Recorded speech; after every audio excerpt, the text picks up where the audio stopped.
Assalamualaikum warahmatullahi wabarakatuh. Selamat malam semuanya. Kali ini saya ingin sharing aja ya, sharing pengalaman mengenai eligible anak yang akan mengikuti SNBP.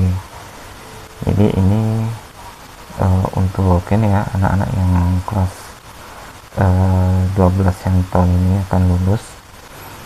Ya, ini kan kita sekarang akan seleksi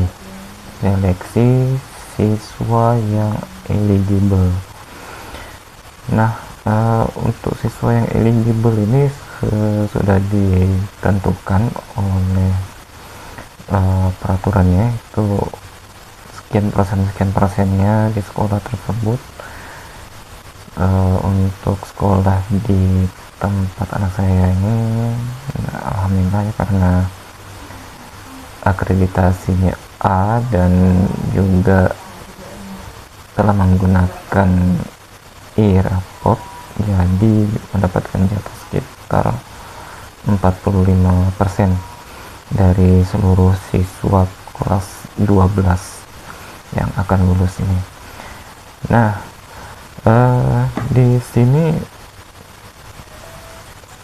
bagi anak-anak yang ingin mengikuti jalur SNBP agar supaya eligible, itu ada beberapa syarat yang harus dipenuhi, dan syarat-syarat tersebut juga bisa ditentukan oleh sekolah di tempat anak tersebut sekolah.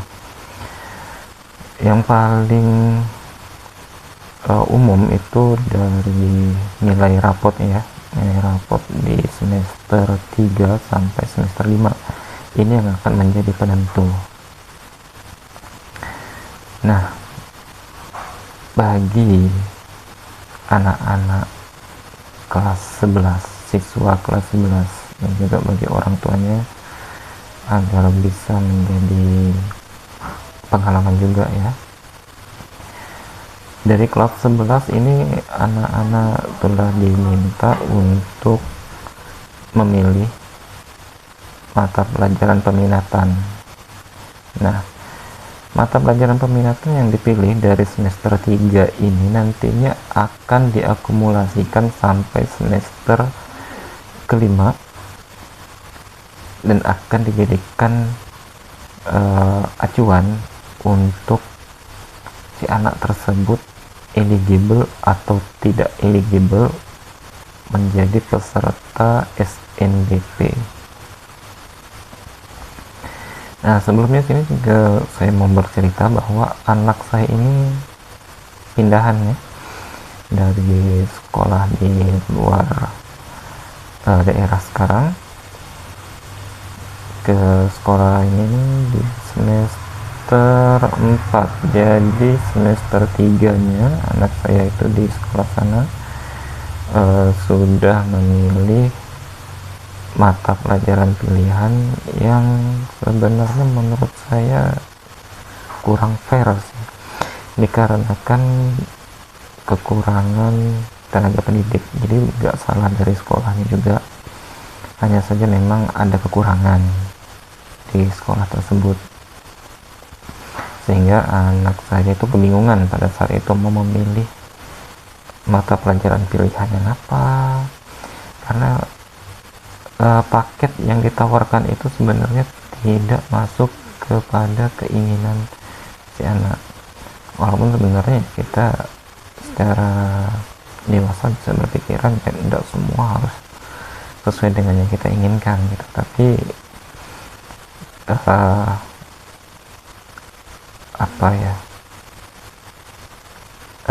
anak tersebut punya cita-cita ya untuk mendalami satu mata pelajaran hingga dibawa nanti untuk kuliah, sementara di SMP-nya di SMA-nya ini tidak ada pilihan mata pelajaran tersebut. Ya kecewa ya, tapi ya sudahlah, jadi dicarilah paket yang mendekati dengan mata kuliah nanti yang akan dia dapatkan di perkuliahannya kelak gitu. Kemudian di semester keempat ini pindah karena mengikuti tugas saya ya, pindah tugas sehingga anak pun ikut pindah juga. Di sekolah barunya ini ternyata lengkap mata pelajaran pilihan tersebut, sehingga dikarenakan anak saya ini masih memegang cita-citanya yang lalu ya, konsultasi juga dengan wakil kepala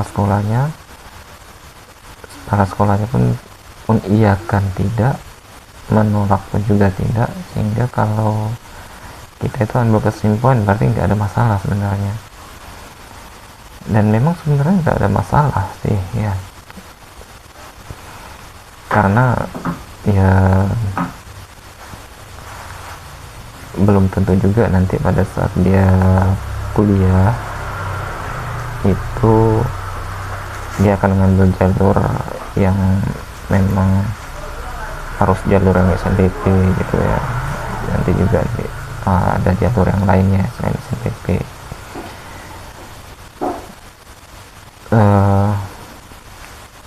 Memang di sekolah tersebut dan saat ini si anak ini lalu mengambil mata pelajaran yang diinginkannya untuk dapat relevan dengan mata kuliahnya nanti. Nah, itu tidak menjadi masalah, dan anak saya pun ternyata alhamdulillah mampu dengan nilainya yang kalau kata gurunya ya, guru BK nya ini, guru BP nya untuk pembimbingnya ini, dia peringkat ke-16 apabila diurutkan perankingan nilai rapotnya itu di sekolah itu ya, bukan di kelasnya tapi di sekolahnya itu peringkat 16. Dan apabila memang ingin dimasukkan sebagai nilai eligible untuk SNPP, sangat eligible, itu yang disampaikan oleh gurunya ya, guru BK nya itu. Nah, hanya saja pada saat kolektif penginputan nilai oleh guru BP ini ke dalam sistem SNBP, ada satu semester, yaitu semester 3 itu dua mata pelajarannya itu tidak sesuai dengan mata pelajaran yang diambilnya pada saat ini di sekolah barunya. Jadi dijelaskan oleh guru BK nya, kalau dimasukkan mata pelajaran yang sekarang yang baru, yaitu jadi 2 semester ya, semester 4 dan semester 5 itu, maka di semester 3 nya itu masuknya kosong, sehingga mata pelajaran tersebut akan hilang penilaiannya, dan otomatis anak saya akan keluar dari seleksi SNBP. Nah, dengan penjelasan tersebut saya pun sudah mengambil kesimpulan ya, anak saya nggak bisa ikut ke dalam seleksi eligible SNBP, dan semoga ini juga bisa menjadi pelajaran bagi siswa-siswa yang akan memilih mata pelajaran pilihan, mata pelajaran yang untuk peminatan kuliahnya nanti itu sedapat mungkin apabila memang di kemudian hari menginginkan dapat masuk seleksi eligible SNBP, itu dari semester 3 hingga semester 5 itu jangan berpindah mata pelajaran peminatan. Kalau ingin ke SNBP ya, Tapi kalaupun tidak, ya nggak jadi masalah juga, karena SNBP itu tidak menuntut untuk eligible ini ya. Dan juga untuk yang eligible melalui jalur SNBP ini pun tidak dijamin 100% si anak tersebut akan lulus diterima di universitas yang ditujunya, karena eligible ini hanya untuk menyesuaikan anak ini berprestasi nilainya dan mata pelajaran yang diambilnya nanti linear dengan mata kuliah yang akan diambilnya kelak. Hanya itu saja. Nanti di perguruan tingginya mereka akan diseleksi lagi. Apabila memang nanti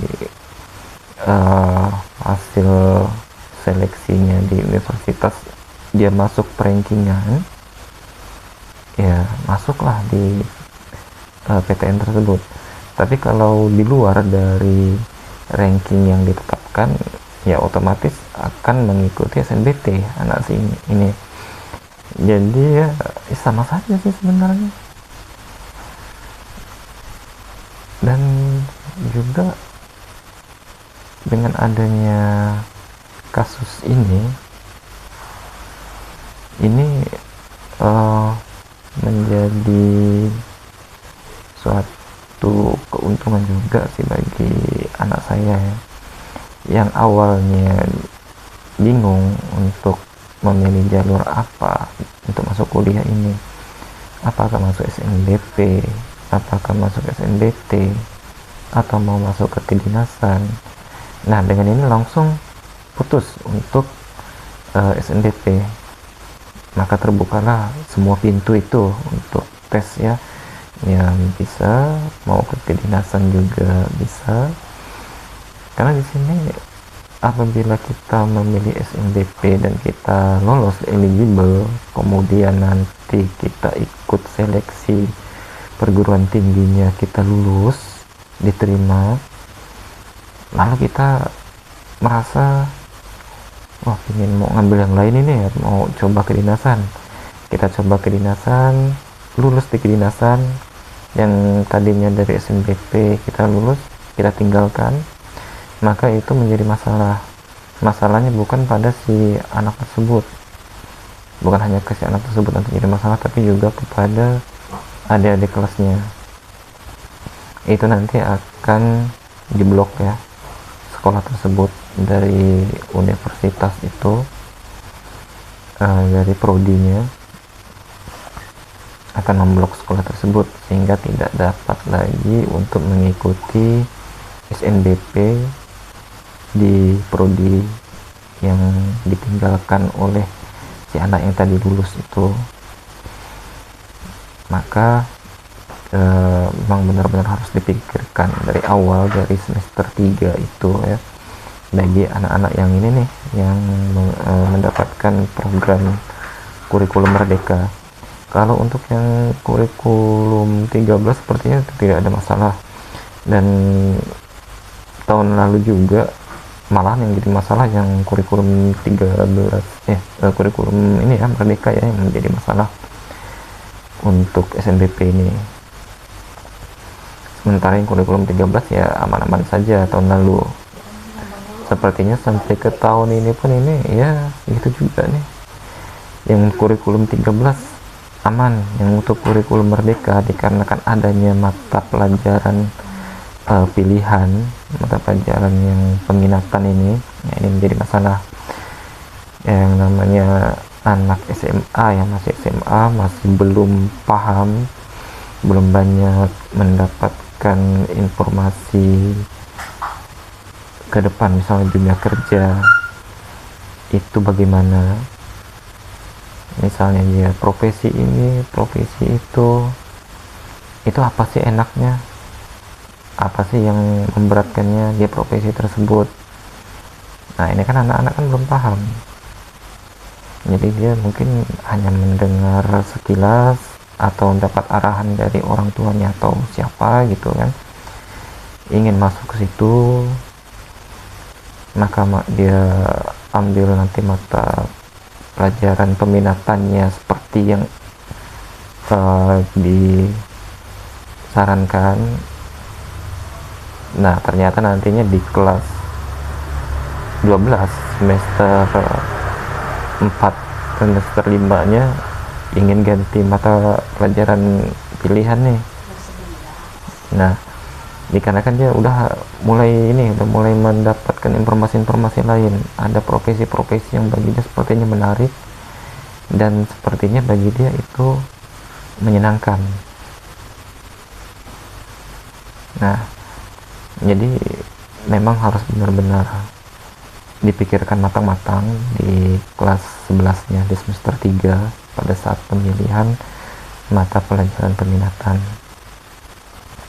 Untuk kasus anak saya seperti yang di awal saya bilang, memang dia awalnya memang enggak